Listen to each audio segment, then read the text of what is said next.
خانہ کعبہ کی جو تعمیر ہوگی نا جی کب ہوگی بیٹا؟ یہ جب آپ کی ایج 35 سال ہوگی. تو ہوا یہ بیٹا ٹائم بہت گزر گیا تھا.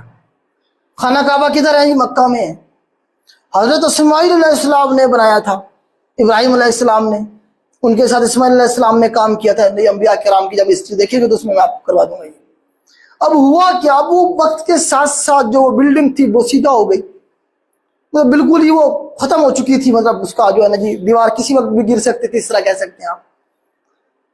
اب اسے دوبارہ سے مرمت کرنا چاہ رہے تھے مکہ کے لوگ، لیکن ہمت کوئی نہیں کر رہا تھا کہ جب بھی آپ نئی بلڈنگ بنائیں گے اس جگہ پہ پرانی بلڈنگ کو گرانا پڑے گا نا. اب گرائے کون؟ گرانے والے جو آئے تھے یمن سے ابرہا لشکر لے کے، کیا اشر ہوا تھا اس کا؟ اب وہ جو واقعہ تھا ابرہا والا ہم ڈسکس کر چکے ہیں سارا، وہ بھی تو گرانے آیا تھا نا. اب اس کے ساتھ اللہ پاک نے جو کیا تھا، اب اس دور میں جو لوگ زندہ تھے اس میں سے کچھ لوگ ابھی بھی زندہ ہیں. انہوں نے دیکھا ابرہا کو برباد ہوتے ہوئے، تو وہ سارے ڈرتے تھے. باتیں پھیلی ہوئی تھی ادھر ادھر کہ کوئی بھی بندہ کعبہ کو گرانے کی کوشش نہ کرے ورنہ وہ برباد ہو جائے گا، اس کے اوپر عذاب الہی آئے گا. تو ہمت کوئی نہیں کر رہا تھا گرانے کی. تو اسی لیے پھر کیا ہوگا جی، ایک دن سارے اکٹھے ہوں گے، مشورہ کریں گے اور جا کے ایک پتھر اس خانہ کعبہ کی بلڈنگ سے ایسے نکالیں گے باہر، اور جیسے وہ نکالیں گے کہا یہ جاتا ہے جو پتھر تھا وہ دوبارہ سے اپنی جگہ پہ جا کے فٹ ہو گیا، اور بھی زیادہ ڈر گئے. تو یہ کیا ہو گیا ہمارے ساتھ؟ تو کہا یہ جاتا ہے جو اس دور کے پڑھے لکھے یا جنہیں علم تھا تھوڑا بہت، انہوں نے ہمیں بتایا کہ اس کا مطلب یہ ہے کہ جس طرح حلال رزق اس کے بنانے میں لگا ہوا ہے، اسی طرح کے حلال رزق سے آپ کیا کریں گے؟ اسی کنسٹرکشن کریں گے. اس میں کسی قسم کا جو ہے نا جی 2 نمبر پیسہ نہیں ہونا چاہیے. تو یہ اس کی بتائی گئی تعویل، اور پھر پیسے اکٹھے کیے گئے. ولید بن مغیرہ کے بارے میں آتا ہے، خالد بن ولید کے جو والد تھے انہوں نے سب سے زیادہ پیسہ دیا تھا خانہ کعبہ کی مرمت کے لیے. اب کوئی بندہ جائے نہ گرانے کے لیے، پیسہ تو اکٹھا کر لیا. اب یہ کہا جاتا ہے کہ وہ جو کعبہ تھا نا اس کے تہہ خانے میں ایک بہت بڑا استار رہتا تھا، لوگ اس لیے بھی ڈرتے تھے ادھر جانے سے. تو ہوا یہ کہ ایک دن وہ استار نکلا ایسے باہر، اور وہ خانہ کعبہ کی جو اوپر منڈیر تھی اس کے اوپر آ کے بیٹھ گیا. پھر ایک پرندہ آیا کوئی، وہ اسے اٹھا کے لے گیا.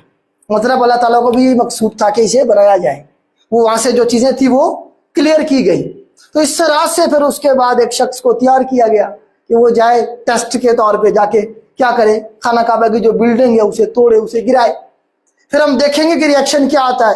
اگر اس کے اوپر عذاب الہی آیا تو پھر ہم نہیں کریں گے، اگر وہ بچ گیا تو پھر ہم بھی اس کے ساتھ کام کریں گے. تو ایک شخص لگا رہا، اب لوگ دیکھتے رہے جی اب عذاب آیا، اب عذاب آیا، نہیں آیا عذاب. پھر لوگوں نے کہا شاید رات کو آئے گا عذاب، صبح تک دیکھتے ہیں، اگر صبح یہ زندہ بچ گیا تو پھر ہم بھی اس کے ساتھ کام کریں گے ورنہ پھر ہم نہیں کریں گے. تو جب صبح ہوئی تو وہ شخص جو تھا وہ صحیح سلامت پھر رہا تھا. اب باقی لوگوں کو بھی حوصلہ ہوا، اور کیا کیا گیا، اس بلڈنگ جو پہلے والی تھی اسے گرایا گیا، اس کی جگہ پہ نئی بلڈنگ بنائی گئی. اب جب نئی بلڈنگ بنائی گئی بیٹا، خانہ کعبہ کی جو بلڈنگ کچھ اس طرح سے دیکھیے گا، خانہ کعبہ کی جو بلڈنگ بیٹا کچھ اس طرح سے ہے. میں کوشش کرتا ہوں اس کا میپ بنانے کی. کچھ اس طرح سے بیٹا اس کی شیپ ہے ہمارے پاس. یہ کیا ہے ہمارے پاس؟ اس کا دروازہ ہے. تو پرانی بلڈنگ کو گرایا گیا اور نئی بلڈنگ بنائی گئی. اب جب یہاں پہ لگا ہوا ہے حجر اسود، یہاں پہ کیا لگا ہوا ہے بیٹا؟ حجر اسود. چلے میں بلیک کر دیتا ہوں کیونکہ بلیک سٹون ہے، حجر اسود کا مطلب بھی بلیک سٹون ہوتا ہے. تو یہاں پہ لگا ہوا ہے ایک بلیک پتھر، کالا پتھر، بلیک سٹون جسے ہم کہتے ہیں حجر اسود. اسود کا مطلب ہوتا ہے بلیک، ہجر کا مطلب ہوتا ہے پتھر، ہجر اسود کالا پتھر. سوال بھی پوچھتا ہے کہ ہجر اسود کا مطلب کیا ہے؟ اس کا مطلب کیا ہے؟ بلیک سٹون، کالا پتھر. پھر پوچھتا اوریجنلی کلر اس کا کیسا تھا؟ تو اوریجنلی اس کا کلر بلیک نہیں تھا، وائٹ تھا. یاد رکھیے گا اوریجنلی کلر کیسا تھا اس کا؟ وائٹ تھا پتھر کا. اور ابھی کیا ہے جی؟ بلیک ہے. ٹھیک ہو گیا جی. اب وہ پتھر بھی وہاں سے نکالا گیا، دیوار بھی گرائی گئی، اور جب دوبارہ سے دیوار بنائی گئی ساری، تو اس وقت جو ہے نا جی کیا ہوا جی؟ اس پتھر کو دوبارہ سے وہاں پہ لگانے کے لیے ایک کیا ہوا؟ جنگ کا ماحول پیدا ہو گیا. ہر قبیلہ کہے کہ جی ہمارا قبیلہ سپیریئر ہے، تو ہم کیا کریں گے؟ ہمارا حق ہے یہ کہ اس پتھر کو ہم یہاں سے اٹھا کے لے کے آئے اور یہاں لا کے نصب کریں. یہ جو شرف ہے ہمارے قبیلے کو ملنا چاہیے یا مجھے ملنا چاہیے. ہر قبیلے کی یہ خواہش ہو. قبیلوں نے کیا کیا؟ ایک دوسرے کے اوپر تلواریں نکال دی، جنگ کی کیفیت پیدا ہو گئی۔ عدی قبائل اور عبدالدار قبائل نے تو کیا کیا، خون لے آئے کسی جانور کا، اس میں ہاتھ ڈال کے کیا کرا، قسمیں کھائی کہ اگر یہ شرف ہمیں نہ ملا تو ہم کیا کریں گے، خون کی ندیاں بہا دیں گے۔ اس طرح کی صورت حال ہو، جو بزرگ ہوتے ہیں آپ کو پتا ہے کسی بھی قبیلے کے، وہ سر جوڑ کے بیٹھے ہوتے ہیں کہ کیا اس کا حل نکالا جائے۔ تو اب بزرگ بیٹھے ہوئے ہیں یہاں پہ، حل نہیں سوچ رہے ہیں بیٹھ کے بلڈنگ کے اندر۔ اب حل یہ نکلتا ہے کہ جی ہم ایسے کرتے ہیں، ایک ثالث مقرر کر لیتے ہیں، ہم میں سے ہی ایک بندہ کیا ہوگا جی ثالث ہوگا، وہ فیصلہ کرے گا ہمارا۔ اب ثالث کسے بنایا جائے، کس قبیلے کا ہونا چاہیے، ہر قبیلہ کہے گا جی ہمارا ہونا چاہیے۔ اب اس میں ہی مسئلہ تھا۔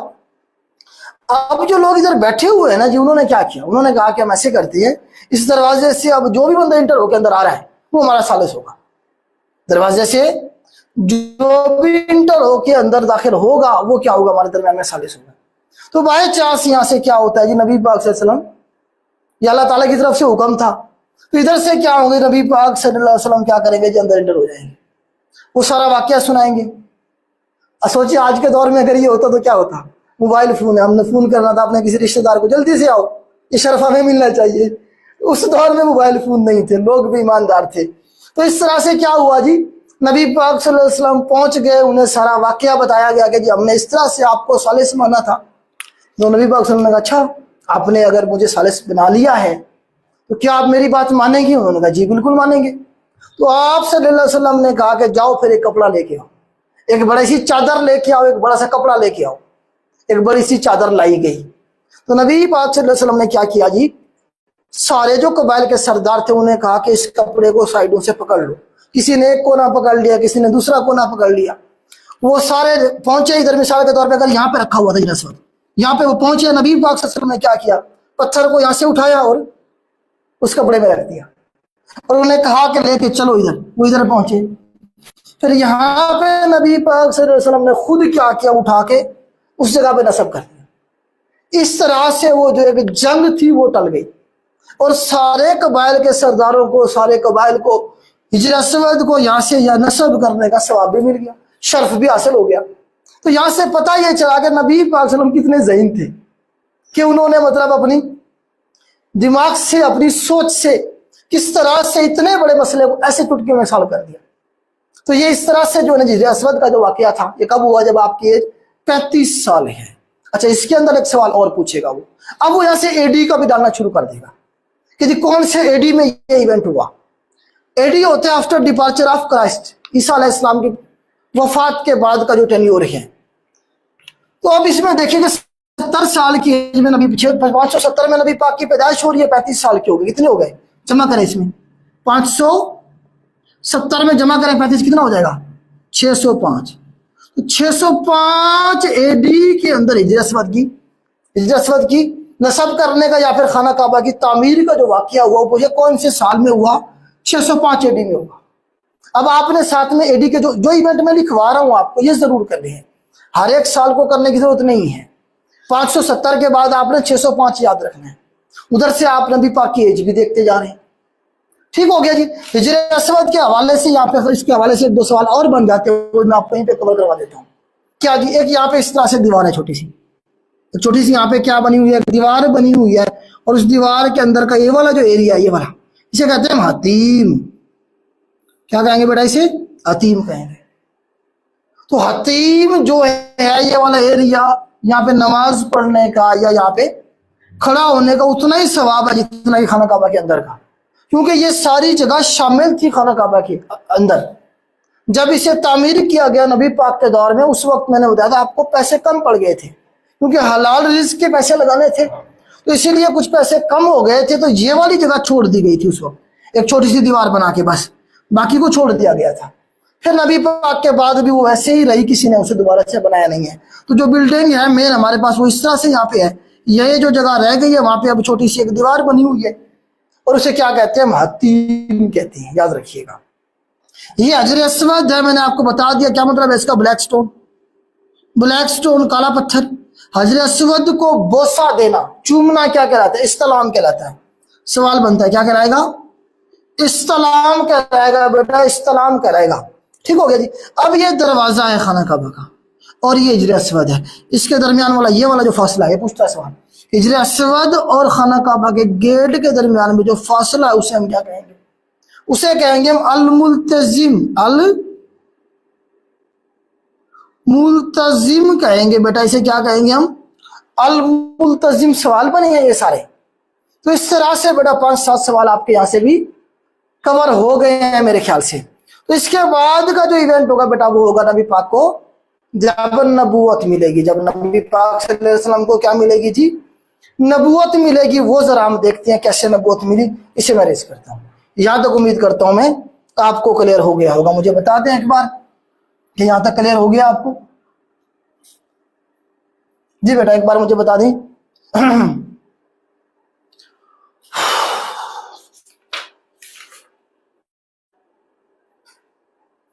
یہاں تک ہو گیا ہے؟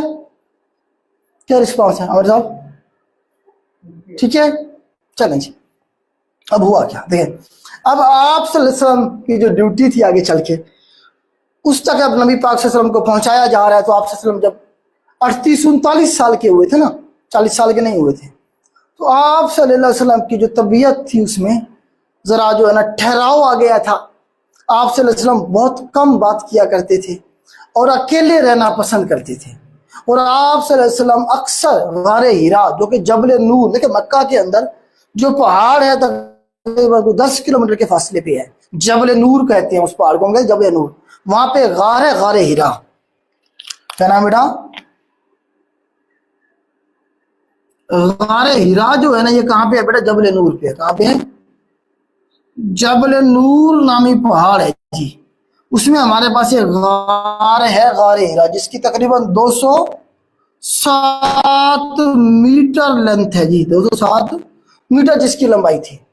تو آپ صلی اللہ علیہ وسلم اکثر وہاں چلے جاتے، ایک ہفتے کے لیے، 15 دنوں کے لیے، اور ساتھ میں تھوڑا بہت راشن بھی لے جاتے، جاؤ ستو شتو یہ جو چیزیں ہوا کرتی تھی اس دور میں، خوراک وہ لے جاتے، وہیں ٹائم گزارتے، خدمت وہاں پہ مطلب اللہ تعالیٰ کی عبادت کیا کرتے تھے۔ تو جیسے ہی نبی پاک کی ایج ہوگی 40 سال، کتنے سال جی؟ 40 سال کے جب آپ ہوں گے تو کیا ہوگا جی؟ آپ کے اوپر کیا ہوگی جی؟ پہلی وحی نازل ہوگی۔ آپ صلی اللہ علیہ وسلم غار ہیرا میں موجود تھے، تو وہاں پہ جبرائیل امین تشریف لائے اور آپ صلی اللہ علیہ وسلم کو کہا کہ پڑھیے۔ تو آپ صلی اللہ علیہ وسلم نے کہا جی میں تو پڑھا لکھا نہیں ہوں۔ تو پھر اسی طرح سے کہا یہ جاتا ہے کہ حضرت جبرائیل علیہ السلام نے نبی پاک صلی اللہ علیہ وسلم کو اپنے بازو میں پکڑ کے دبایا اور اس کے بعد کہا کہ اب پڑھیے۔ پھر جبرائیل علیہ السلام پڑھاتے چلے گئے اور نبی پاک صلی اللہ علیہ وسلم پڑھتے ہوئے چلے گئے۔ تو کیا ہوا؟ سورہ علق کی پہلی 5 آیات نازل ہوئی۔ کیا ہوا جی؟ جو پہلی وحی تھی،